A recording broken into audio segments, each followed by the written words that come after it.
உலக பணக்காரரில் நம்பர் 1 பணக்காரர் இருந்தார் பில்கேட்ஸ்.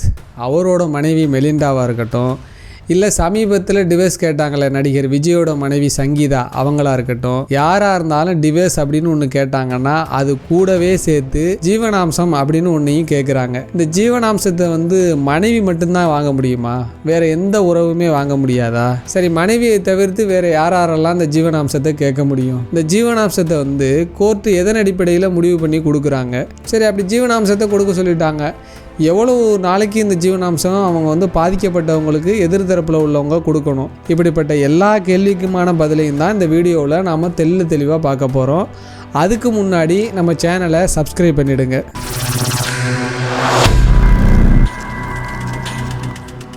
முதல்ல ஜீவனாம்சம் அப்படின்னா என்ன?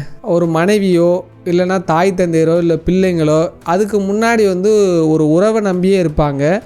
அவங்க பிரிஞ்சு போகலாம் அப்படின்னு முடிவு பண்ணதுக்கு பிறகு அந்த உறவு நம்பி இருந்ததுனால பிற்காலத்தில் அவங்களுக்கு பண வசதிங்கிறது கிடைக்காது. அப்படி இருக்கும்போது அவங்களுக்கு தேவையான பண வசதியை நீதிமன்றத்தோட உதவியோடு கேட்டு வாங்கிறதுக்கு பேர் தான் இந்த ஜீவனாம்சம் அப்படிங்கிறது. சரி, இந்த ஜீவனாம்சம் யாருக்கெல்லாம் கிடைக்கும்? மனைவிக்கு மட்டும்தான் கிடைக்குமா அப்படின்னா அது கிடையாது.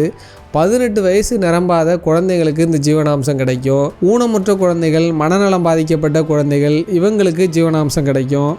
அதுக்கு அடுத்ததாக வருமானம் இல்லாத இல்லைன்னா வயசு முதிர்ந்த தாய் தந்தையர்களுக்கு ஜீவனாம்சம் கிடைக்கும். இந்த தாய் தந்தையர்களுக்கு மகன் மட்டும்தான் ஜீவனாம்சம் கொடுக்கணும் அப்படிங்கிறது கிடையாது, மகளும் ஜீவனாம்சம் கொடுக்கணும். இந்த ஜீவனாம்சத்தை கோர்ட்டு எப்படி முடிவு பண்ணி கொடுப்பாங்க அப்படின்னா, இந்த ஜீவனாம்சத்தை கேட்டு கோர்ட்டில் முறையிடுறாங்கல்ல, அவங்க கேஸு நடக்கும்போதே அவங்க வாழ்க்கையை நடத்துறதுக்காக ஒரு குறிப்பிட்ட தொகையை அந்த கேஸ் முடிகிற வரைக்கும் எதிர்த்தரப்பில் உள்ளவங்க கொடுக்கணும். அதன் பிறகு தீர்ப்பு முடிஞ்சதுக்கு பிறகு நீதிமன்றம் ஒரே செட்டில்மெண்ட்டாவோ இல்லைன்னா மாதம் ஒரு குறிப்பிட்ட தொகையை ஜீவனாம்சமாக கொடுக்க சொல்லி தீர்ப்பு வழங்கும். ஜீவனாம்சம் கொடுக்கணுன்னா நீதிமன்றம் என்னென்ன விஷயங்களெல்லாம் பார்க்கும் அப்படின்னா, கணவன் மனைவி 2 பேரோட வருமானத்தையும் பார்க்கும். ஏன்னா கணவனோட மனைவி வருமானம் அதிகமாக இருந்ததுன்னா மனைவி கணவன்கிட்ட ஜீவனாம்சம் கேட்க முடியாது. அதே மாதிரி எத்தனை ஆண்டு காலம் திருமண வாழ்க்கையில் வாழ்ந்தாங்க அப்படிங்கிறதையும் நீதிமன்றம் பார்க்கும். இவங்க 2 பேருக்கும் குழந்தைகள் எத்தனை பேர் இருக்காங்க அப்படிங்கிறதையும் பார்க்கும். ஒருவேளை குழந்தை இருந்ததுன்னா அந்த குழந்தைக்கும் சேர்த்து கல்வி, மருத்துவம், இது எல்லாத்துக்குமே இவங்க ஜீவனாம்சம் சேர்த்து கொடுக்குற மாதிரி இருக்கும். சரி, நீதிமன்றம் ஜீவனாம்சம் கொடுக்க சொல்லிவிட்டு எதன் அடிப்படையில் இந்த ஜீவனாம்சத்தை ஒதுக்குவாங்க? நீதிமன்றம் அதாவது இவ்வளோ தொகை கொடுக்கணும் அப்படின்னு எதன் அடிப்படையில் ஒதுக்குவாங்க அப்படின்னா, பாதிக்கப்பட்டவங்களுக்கு எதிர்த்தரப்பில் உள்ளவங்களோட மாத வருமானம், அவங்களோட சொத்து மதிப்பு, இது எல்லாத்தையும் பார்ப்பாங்க. அதோடு சேர்த்து கடனையும் பார்ப்பாங்க. அவங்க எவ்வளோ கடன் வாங்கியிருக்காங்க அப்படிங்கிறதையும் பார்ப்பாங்க. ஏன்னா சொத்து வருமானத்தை மட்டும் பார்த்துட்டு அவங்கள்ட்ட இருக்கிற கடனை கணக்கு பண்ணணும் இல்லையா? அந்த கடனையும் சேர்த்து அதில் ஒரு ஈக்குவல் பண்ணி ஒரு குறிப்பிட்ட தொகையை ஜீவனாம்சமாக என்ன பண்ணுவாங்கன்னா நீதிமன்றம் கொடுக்க சொல்லுவாங்க. சரி, இந்த ஜீவனாம்சத்தை கொடுக்க சொல்லிட்டாங்க. இவங்க வாழ்க்கை பூராவே கொடுக்கணுமா அப்படின்னா அது கிடையவே கிடையாது. 18 வயசு குழந்தைங்களுக்கு நிரம்பிட்டுனா அதுக்கு மாதிரி ஜீவனாம்சம் கொடுக்க வேண்டியதில்லை. அதே மாதிரி மனைவிமார்கள் திரும்பவும் மறுமணம் செஞ்சுட்டாங்கன்னா அவங்களுக்கு அதுக்கு பிறகு ஜீவனாம்சம் கொடுக்க வேண்டியது கிடையாது. அதே மாதிரி கணவனை விட்டு பிரிஞ்சு போன மனைவி அதிக அளவில் வருமானம் ஈட்ட ஆரம்பிச்சிட்டாங்கன்னா இந்த கணவர் ஜீவனாம்சம் கொடுக்க வேண்டியது கிடையாது. சரி, மனைவியே ஜீவனாம்சம் கேட்டுட்டு இருந்தாங்கன்னா கணவர் கேட்க முடியாதா அப்படின்னா கண்டிப்பாக கேட்க முடியும். கணவரை விட மனைவி அதிகமாக வருமானம் ஈட்டினாங்கன்னா கண்டிப்பாக கேட்கலாம். அதே மாதிரி கணவர் ஒரு ஊனமுற்றவராகவோ இல்லை உடல்நிலை பாதிக்கப்பட்டிருந்தாலோ மனைவிகிட்ட ஜீவனாம்சம் கேட்க முடியும்.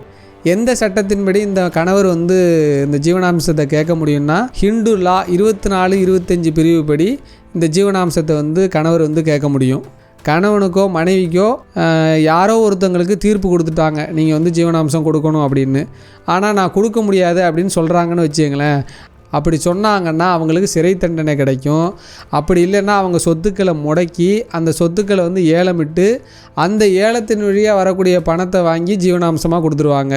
ஒரு அரசு ஊழியராக வேலை பார்க்குறாங்க இல்லை தனியாரில் வேலை பார்க்குறாங்கன்னா அவங்கள்ட்டேருந்து ஒரு குறிப்பிட்ட தொகையை பறித்து அதை மாதம் ஜீவனாம்சமாக கொடுப்பாங்க. சரி, பிள்ளைங்களுக்கு 18 வயசுக்கு பிறகும் ஜீவனாம்சம் கொடுக்குற மாதிரி எதுவும் தீர்ப்பு வந்திருக்கா அப்படின்னு கேட்டிங்கன்னா கண்டிப்பாக வந்துடும். சில குழந்தைகள் வந்து ரொம்ப ஏழ்மையினுடைய பிடியில் இருக்கும். அதாவது 18 வயசு முடிஞ்சதுக்கு பிறகு அந்த குழந்தைகளுடைய திருமணம் வரைக்கும் சில பேருக்கு ஜீவனாம்சம் கொடுக்கணும் அப்படின்னு தீர்ப்பளிப்பாங்க. அதே ஊனமுற்ற இல்லை மனநலம் பாதிக்கப்பட்ட குழந்தையாக இருந்ததுன்னா வாழ்க்கை பூராவே ஜீவனாம்சம் கொடுக்க வேண்டிய அவசியம் இருக்கும். கணவன் மனைவி இவங்க 2 பேருமே கோர்ட்டுக்கு போகாமல் ஜீவனாம்சத்தை முடிவு பண்ணிக்க முடியுமா அப்படின்னு கேட்டிங்கன்னா கண்டிப்பாக முடிவு பண்ணிக்க முடியும். 2 பேர் தரப்புலையும் பேசி முடிவு பண்ணி உழவு தர்றேன் தொகையை அப்படின்னு பேசி வந்து முடிவு எடுத்துக்கலாம். ஆனால் இதில் ஒரு சட்டப்பூர்வமான சிக்கல் என்ன இருக்குன்னா, இந்த ஜீவனாம்சத்தை வாங்கிட்டு மறுபடியும் இவங்க போய் கோர்ட்டில் எனக்கு ஜீவனாம்சம் வேணும் அப்படின்னு கேட்கலாம். அதனால் வந்து சட்டப்பூர்வமாக இவ்வளவு தர்ற ஜீவனாம்சம் அப்படின்னு சட்டப்பூர்வமாக ஒப்பந்தம் செஞ்சுக்கிறது நல்லது. எனிவே எனக்கு தெரிஞ்சதை உங்கள்கிட்ட நான் ஷேர் பண்ணியிருக்கேன் ஜீவனாம்சம் அப்படின்னா என்னென்னு. அடுத்த வீடியோவில் வேறு ஒரு விஷயத்தோடு நான் உங்களை சந்திக்கிறேன். இந்த ஜீவனாம்சத்தை பற்றி நான் சொன்னதில் ஏதாவது தவறு இருந்ததுன்னா அதையும் குறிப்பிட்டு கமெண்டில் ஷேர் பண்ணுங்கள். உங்களுக்கு ஏதாவது ஜீவனாம்சத்தை பற்றி தெரியும்னா அதையும் இந்த கமெண்டில் ஷேர் பண்ணுங்கள். நன்றி.